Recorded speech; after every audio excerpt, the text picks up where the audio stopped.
Damn, bro. Why am I Hey, just? I'm just now seeing your text about the yeah, computer, the yeah, computer you see errors that that? we had. Yeah, Yeah, what is yeah, a that little shit? technical difficulties, a little Yeah, technical difficulties. that background crazy. Like, yo, hey, make sure y'all know this shit fucked up right now. So log out, log back in. Step one of IT. Step one.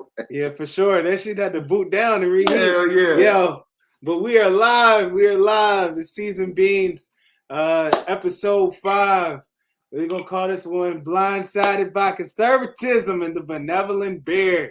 You know, we God just, damn. you know what I'm saying? It's It's been a nasty real out here. mess. It's been a real messy past couple of days. I know we probably touching on some topics that the people that are up in, you know, the people that are keeping track of things that's going on in the sports world. We may be late on a couple of things, but we got to let this shit marinate so we can let the stories come out, let the facts come out, so that we not just reacting on instinct and how we feel. We actually get, you know, we can actually figure out what the hell's been going on.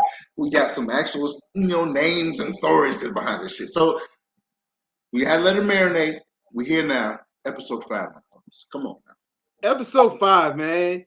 Episode 5. And what I'm doing now is I'm sharing it to the people. You know what I'm saying? Yeah. We gotta let the people know that we're live. You know, that we're live.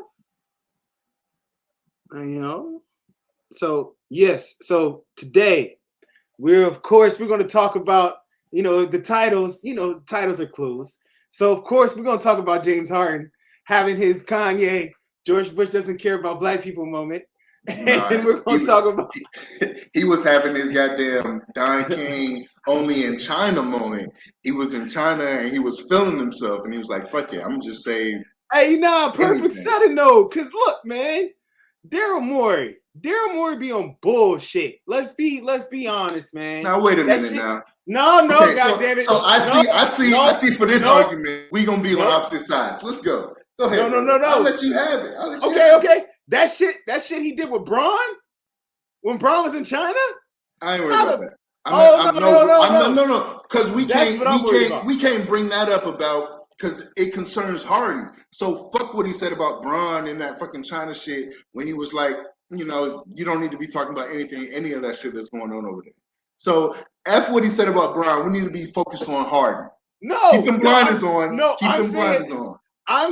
that's why I'm not a fan of Daryl Morey. That's what I'm saying. That's fine. In my personal opinion. But that has reason. nothing to do with this situation. I'm just saying, not a fan. You were saying, oh, I'm just saying, not a fan. All right. But let's go ahead and let's get into it. Let's talk about the beard. And let's talk about his legacy as well. You know what I'm saying? While we get into it. But okay, James Harden is forcing himself off yet another team.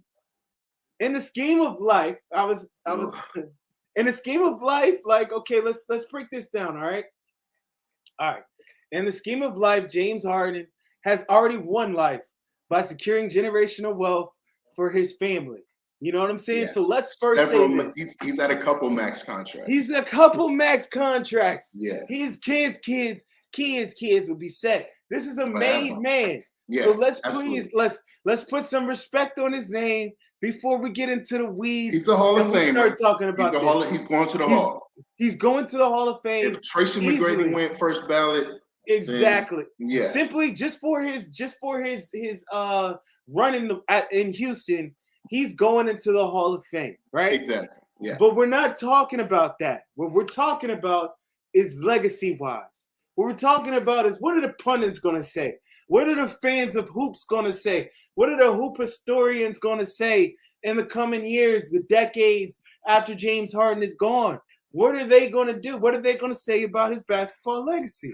Go ahead, Frank. What I think they're going to say is, I think like the hoopers, the people who are in the streets, teaching the kids with the youth and that younger generation of basketball kids, I think they're going to say he, like Steph Curry, like a bunch of these other guys, transcended the game. Like people really didn't know what or how effective that step back three was until James Harden and them D'Antoni years in Houston. People didn't really fathom that, you know, a ball dominant point guard, averaging damn near triple double until Russ did and Russell Westbrook did in OKC. People didn't really fathom that shit going on.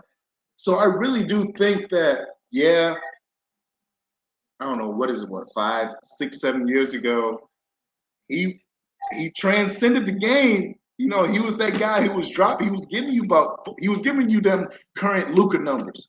Okay, dropping 40 pause. some odd a night. Yeah. Pause. When we talk about that, we talk about Luka numbers. Look at Luka's play style. Look at the wins that's amounted to. We can talk about he brought that in. He ushered that into the game, but that was positive as well as negative. You know what I'm saying? Because now you got these guys that come in and they don't play team ball. Nobody wants to watch you go ISO at the top of the key when you play on the team. Nobody wants to do it, especially the point who has the ball in their hands 80, 90%. They always have the ball in their hands. They initiate the offense first off. But who actually wants that? Players are not, they weren't happy with that. And people don't like that type of play style, right? So let's be fair about that. Like, so yes, he has transcended the game with the step back three. That was, you know what I'm saying? That was really big. That was huge. But also that we got to talk about the ticky-tack fouls, the reach over, like, of course, like if they gonna call it, bro. I guess so, but I mean, I'm not gonna say he's I'm legacy. Not gonna that's how he's got those 40-point. A lot of those games, man, he's shooting 15 for 18 from the line. But they're fouls though. Like if you look at it, if he's reaching through like he does and comes up with the ball, and your arm just, when I reach through and the defender reaches out to try to swipe that ball and he comes up with it and as to try to shoot the layup, it's a foul because he's breaking his arms. It's still a foul. He found a glitch in the game. I'm sorry. I can't. That's cool. For that. Awesome. He found a glitch in the game, but you see they cut that shit down, right? Right. That shit is that what does that tell you? I mean, they had to change the game because there was they changed the game because it was unwatchable, fam. People were not trying to tune in for that shit. Let's be honest. I'm saying the common when fan he's hot, when he's hot and he's cooking, those games are good. But those aren't. Houston. Yes, but then he would also have those games where he's shooting like 15 for 30, and then he's going to the line 20 times. You know what I'm saying? Nobody wants to tune in and watch that shit. We don't want to see you at the free throw line, James. I don't know. What you trying to do? You trying to win? What are you trying to do? He's not doing that. He's not winning when it matters. No, he has. Let's talk about the shortcomings in the playoffs. Right. They're going home. The one that we all are known that they're infamous for, going 0 for what, 26, 27 from the 3-point line consecutively. Yeah, like, bro, I don't know if that's coaching or if that's him. I can't blame it on him.